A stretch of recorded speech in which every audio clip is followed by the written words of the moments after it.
تینوں دوست نقشہ سامنے میز پر رکھے سر جوڑے پریشان بیٹھے تھے۔ علی اور حیدر بضد تھے کہ نقشہ کی تلاش میں نکلنا چاہیے، جبکہ عثمان متواتر انہیں سمجھا رہا تھا کہ نقشے تک پہنچنے سے پہلے ہی اجل اچک لے گی۔ لیکن دونوں دوستوں کی ضد اپنی جگہ برقرار تھی۔ وہ اس نادر موقع کو گنوانا نہیں چاہتے تھے، جبکہ نہ جانے کیوں عثمان ایسی باتیں کر رہا تھا جس سے ان کے حوصلے پست ہو رہے تھے۔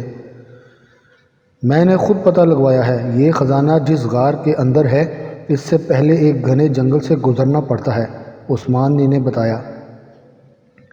اس جنگل کی طرف جو بھی گیا ہے آج تک واپس نہیں آیا، کیونکہ سننے میں آیا ہے کہ اس جنگل میں آدم خور موجود ہیں۔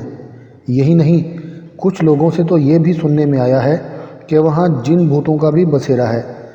تمہیں پتہ ہونا چاہیے کہ خزانوں کی حفاظت ہمیشہ ناگ کرتے ہیں۔ اگر ہم ان عفریتوں سے بچ بھی گئے تو ان ناگوں سے کیسے بچ پائیں گے؟ تمہاری باتیں سن کر یوں محسوس ہو رہا ہے جیسے تم ہماری دادی ہو اور ہمیں عمر و عیار کی کوئی کہانی سنا رہے ہو، علی بولا۔ ایسی باتیں کر کے تم ثابت کیا کرنا چاہتے ہو؟ کہیں ایسا تو نہیں کہ ہمیں جل دے رہے ہو کہ تم اکیلے ہی سارا خزانہ ہڑپ کرنا چاہتے ہو؟ علی کی باتیں سن کر حیدر نے کھا جانے والے سوالیہ نگاہوں سے عثمان کو گھورا تو عثمان کا من چاہا کہ دونوں کا سر پھوڑ ڈالے۔ واہ کیا بات ہے، عثمان نے ہونٹ بھینچ کر کہا۔ تو تم لوگ یہ سمجھ رہے ہو کہ میں تمہارے ساتھ جھوٹ بول رہا ہوں؟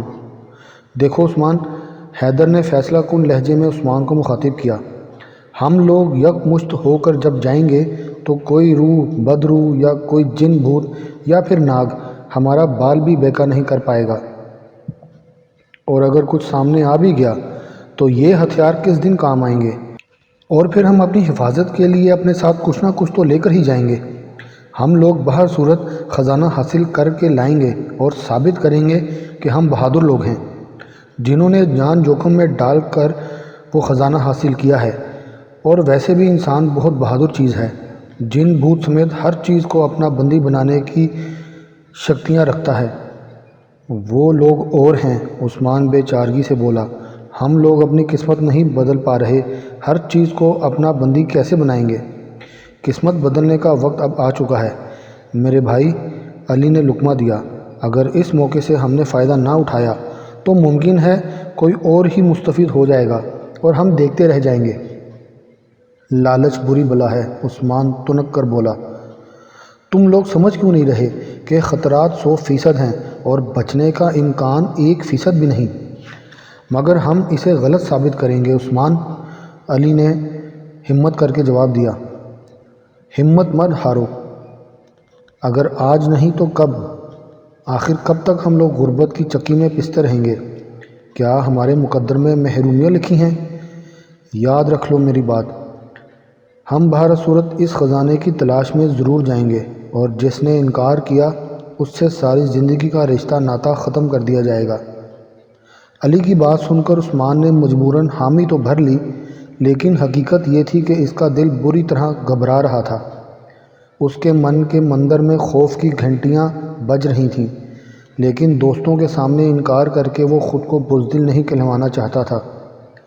اس لیے اس نے پکا ارادہ کر لیا کہ وہ ضرور اپنے دوستوں کے ساتھ جائے گا۔ 3 گھنٹے مسلسل سفر میں رہنے کی وجہ سے وہ کافی تھک چکے تھے۔ گاڑی سے اترنے کے بعد انہوں نے پہلے ایک ہوٹل سے جا کر ڈٹ کر کھانا کھایا۔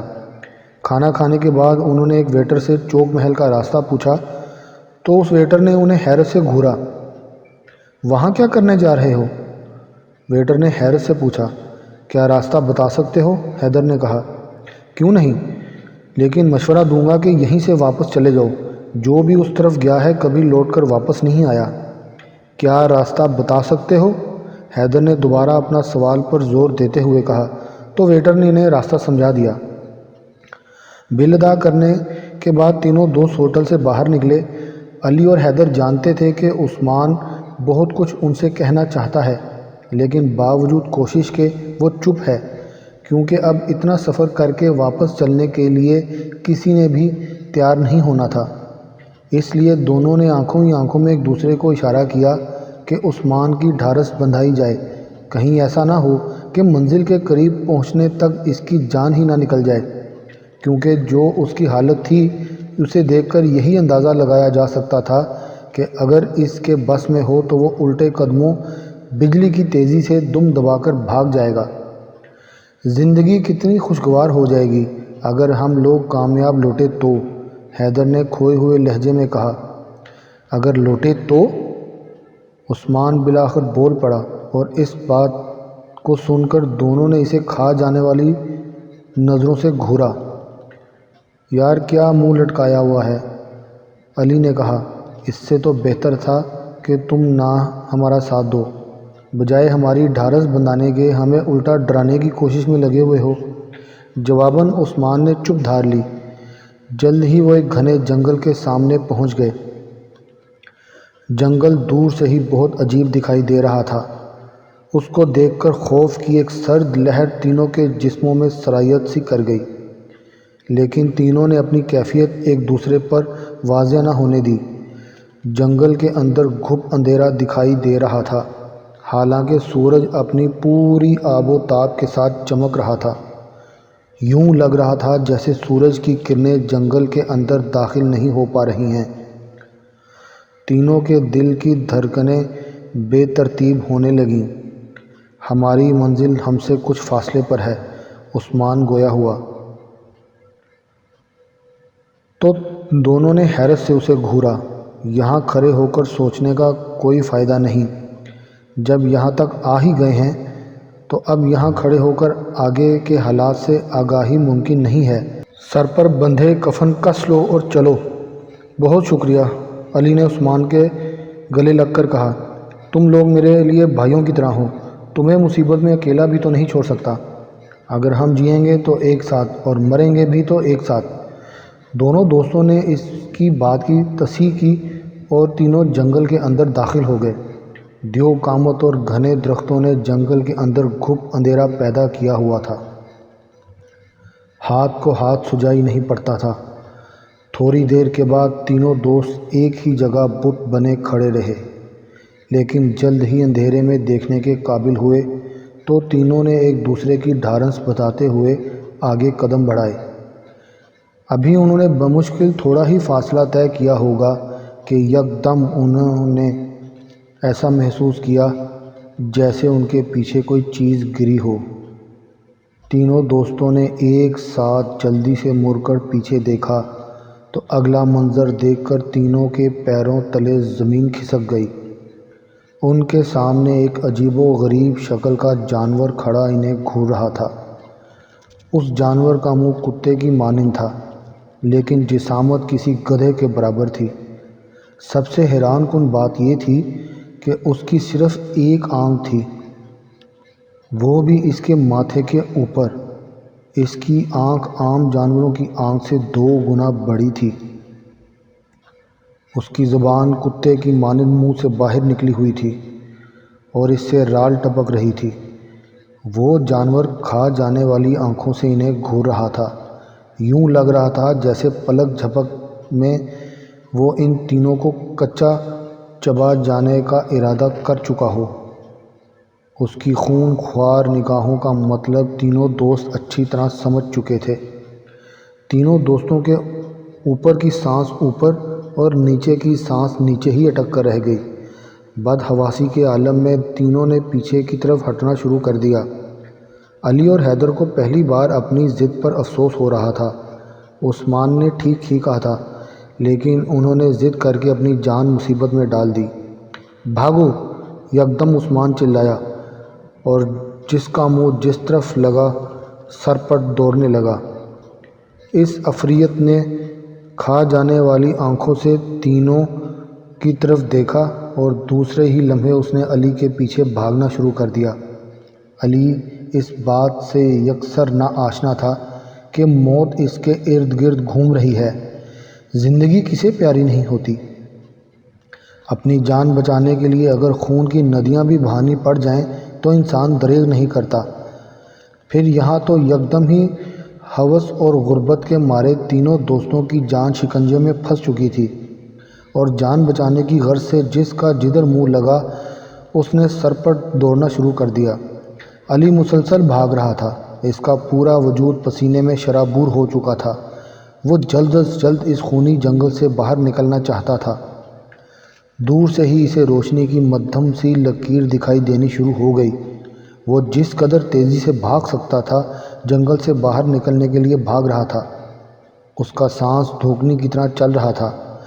تبھی یکدم اسے رکنا پڑ گیا، کیونکہ جس طرف وہ دوڑ رہا تھا اس طرف سے یکدم سامنے سے وہ عفریت آ چکا تھا۔ علی کے ہاتھوں کے طوطے اڑ گئے۔ عفریت کو اپنے سامنے دیکھ کر علی نے ایک بار پھر مخالف سمت میں بھاگنا شروع کر دیا۔ اس کا دل چاہ رہا تھا کہ بے بسی اور بے چارگی کے باعث زور زور سے چلا چلا کر مدد مانگے، لیکن وہ جانتا تھا کہ دور دور تک اس کی مدد کرنے والا کوئی نہیں تھا۔ اس کے دوست بھی نہ جانے اسے چھوڑ کر کہاں 9-2-11 ہو چکے تھے۔ رہ رہ کر اسے دونوں دوستوں کی دوستی پر تاؤ چڑھ رہا تھا۔ خود تو الٹے قدموں بھاگ گئے تھے اور اسے اس عفریت کی خوراک بننے کے لیے چھوڑ گئے تھے۔ ایک بار پھر علی کو رکنا پڑا۔ عفریت ایک بار پھر اس کے سامنے آن وارد ہوا تھا۔ ویسے بھی اب اس میں اتنی سکت نہ بچی تھی کہ مزید بھاگ سکتا۔ اس کی سانس اتنی تیزی سے چل رہا تھا کہ اس کی حالت دیکھ کر اندازہ لگایا جا سکتا تھا کہ کہیں ایسا نہ ہو کہ پلک جھپکنے میں اس کے سینے میں دھڑکتا دل اس کی پسلیاں چیر کر باہر ہی نہ آن گرے۔ عفریت نے لپک کر علی کو پکڑا اور ہوا میں اچھالا۔ ایک سماعت شکن چیخ علی کو حل سے برآمد ہوئی اور جنگل کے سکوت زدہ ماحول کا سینہ چیرتی چلی گئی۔ علی جیسے ہی ہوا میں قلا بازیاں کھاتا ہوا نیچے آیا، اس عفریت نے اسے دونوں پیروں سے پکڑ کر الٹا لٹکا لیا۔ علی اس عفریت کے ہاتھوں میں پینڈولیم کی طرح الٹا لٹکا ہوا تھا اور اس عفریت سے جان چھڑوانے کے لیے ہاتھ پاؤں مار رہا تھا، لیکن سب بے سود تھا۔ دوسرے ہی لمحے اس عفریت نے وہ کر دیا جس کے بارے میں علی کو کبھی یقین نہ تھا۔ اس عفریت نے علی کے دونوں پیروں سے پکڑ کر اسے 2 حصوں میں تقسیم کر دیا۔ علی کے حلق سے آخری سماعت شکن درد میں ڈوبی ہوئی چیخ نکلی اور جنگل کے سکوت زدہ فضا کو ایک بار پھر اس کی چیخ نے ہلا کر رکھ دیا۔ اس عفریت نے اس کے جسم کے دونوں حصوں کو دائیں بائیں اچھال دیا۔ علی کے جسم کے دونوں حصے بری طرح تڑپ رہے تھے۔ خون کی بوندیں ہر سمت پھیلی جا رہی تھیں۔ اس کے بعد عفریت نے ایک بار پھر ایک طرف دوڑنا شروع کر دیا۔ دوسری طرف عثمان دوڑ رہا تھا کہ یکدم کسی سے ٹکرا کر زمین پر جا گرا۔ گرتے ہوئے مدھم سی چیخ اس کے حلق سے نکلی۔ گرتے ہی وہ فوراً اٹھ کھڑا ہوا، لیکن اگلا منظر دیکھ کر وہ کچھ مطمئن ہوا۔ اس سے ٹکرانے والا کوئی اور نہیں بلکہ حیدر تھا۔ قبل اس کے کہ دونوں آپس میں کوئی بات کرتے، علی کی چیخوں سے جنگل گونج اٹھا۔ دونوں دوست ایک دوسرے کے آگے پیچھے تیزی سے دوڑ رہے تھے۔